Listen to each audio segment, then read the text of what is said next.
ఎప్పటికప్పుడు తాజా వార్తలను అందిస్తున్న డి న్యూస్ లోకల్ కు స్వాగతం. వ్యక్తి ఎవరు ఉంటాడో ఆయన సర్వతోముఖాభివృద్ధి పొందుతాడు. దాని వలన ఎనలేని కీర్తిని పొందుతాడు. మీకు నేను ఒక ఉదాహరణ చెప్పాలి అంటే, పిల్లలందరికీ కూడా తప్పకుండా ఆదర్శంగా పెట్టుకోవలసిన మహానుభావులు మోక్షవంతం విశ్వేశ్వరయ్య గారు. మీలో ఎంతమంది మోక్షవంతం విశ్వేశ్వరయ్య గారి జీవిత చరిత్ర జరిగారో నాకు తెలియదు.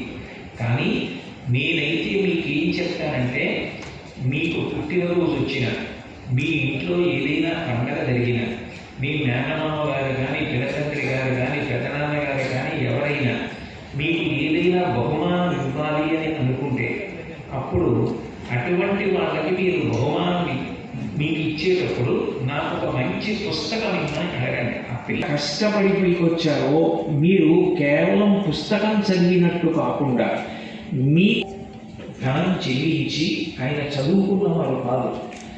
మైసూరు సంస్థానంలో, ఆ రోజుల్లో సంస్థానం, మైసూరు సంస్థానంలో చిక్కబల్లాపూర్ అని ఒక తాలూకా. పిల్లవాడి తెలివితేటలు చూసి ముచ్చటపడి మేనమామ గారు బెంగళూరు తీసుకెళ్తే, బెంగళూరులో ఇంటికి నడిచి వచ్చి అంత కష్టపడి పుస్తకాలు చదువుకుని, పుస్తకాలు లేకపోతే ఎవరో స్నేహితుల పుస్తకం తీసి కట్టుకోవడానికి మీరు మోక్షవంతం విశ్వేశ్వరయ్య గారి జీవిత చరిత్ర చదవండి, మీకు అర్థమవుతుంది. కొన్ని మైళ్ళ దూరం ప్రతిరోజు నడిచి వెళ్ళేవారు.